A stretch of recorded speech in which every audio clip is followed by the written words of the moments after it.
berguna, Pak.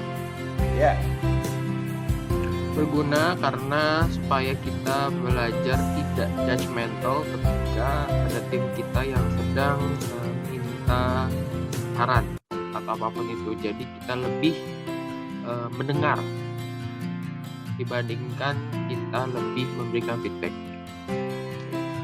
alright. Thank you, Fred. Silakan. Idem sama Freddy, Pak, sama banget. Berguna. Jadi lebih tahu sih caranya untuk kita pada saat ngobrol dengan tim supaya kita juga nggak selalu memberikan kayak direction atau judgment ya. Jadi kita lebih open potensi mereka. Itu aja sih. Alright. Thank you, Mel. Kalau selama ini sih yang kita lakukan ya benar tadi ya mentoring aja terus drive orang semuanya. Ada sebenarnya bisa jadi leader. Alright. Thank you.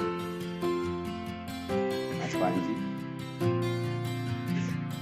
2 hari terasa singkat sih Mas sebenarnya Mas, Iya. tapi paling tidak bagi saya ya, saya merasa bermanfaat nggak hanya buat kerja, sama istri juga sih sebenarnya. Udah Beberapa jadi kali mesra nggak, di-konten Mas? mengenai- Nah, oke. Menarik nih cerita istri. Ya, Udah jadi mesra ya sama istri. jadi dia bilang istri saya tuh pernah ngasih saya literatur mengenai active listening. Jadi dia bilang terkadang memang butuh skill active listening. Di sini saya baru paham bahwa kita memang ya ngurangin judgment dan lebih mendengar lah gitu ya, aktif mendengar dan menggali potensi mereka. Right. Buat anak Good. juga sih nggak hanya itu. Good. Ya, thank you Mas Panji. Pak Fir, Ya. jadi lebih mengerti. Ternyata coaching itu bukan directing, beda lagi. Yang kedua, pada saat kita di coaching yang benar, coachingnya yang sesuai seperti ini, kita tuh jadi punya ide-ide, kita jadi ingat, oh iya ada beberapa hal yang belum kita lakuin, secara otomatis.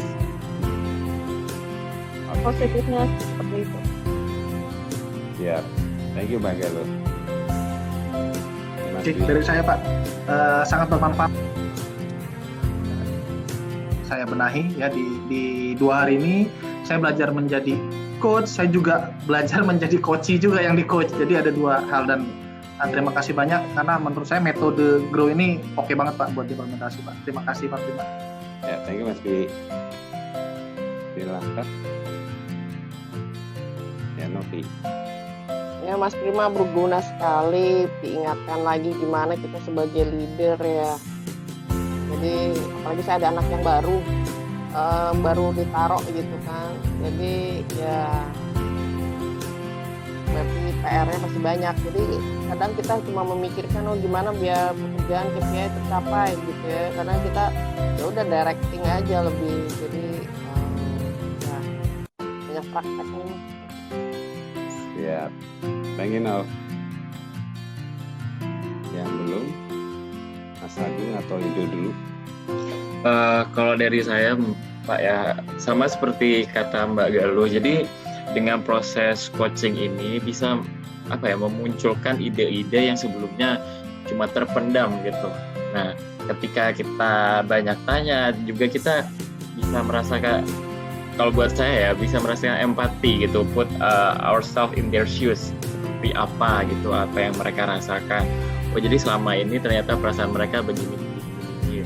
Padahal selama ini saya sukanya kayak directing aja biar cepet kerjanya, tapi ternyata proses directing itu malah memendam kemampuan mereka. Jadi taunya cuma disuruh ABC, sementara mereka harus bisa melakukan sampai Z. Ya, good. Thank you Mas Agung. Ya kalau dari saya sama seperti Pak Prima, ini membuka sesuatu puzzle baru ya, bahwa ternyata antara coaching, mentoring itu ada yang beda gitu. Mungkin selama ini kita semua leader juga pernah coaching, tapi biasanya di sesi itu kalau saya sendiri pribadi habis coaching pasti ada sisi mentoringnya gitu, karena mungkin saya nggak bisa misahkan mana waktu yang harusnya saya khususin buat tim saya biar mereka merasa didengerin, itu yang harusnya saya coaching gitu kan. Selama ini coaching sekaligus digabung dengan mentoring, karena bukan karena waktu juga sih, karena mungkin saya nggak tahu ya. Jadi mungkin dengan adanya idea baru ini ya besok-besok saya harus sediain waktu khusus memang untuk coaching yang ya mungkin juga nggak harus melulu mengenai KPI mereka sih, tapi dengan bisa gali apa yang mereka selama ini lagi pikirin, lagi lakuin, kreativitasnya berkembang di sisi lain, mungkin bisa berimpact ke pekerjaannya sih. Itu aja sih Pak. Thank you Pak ya.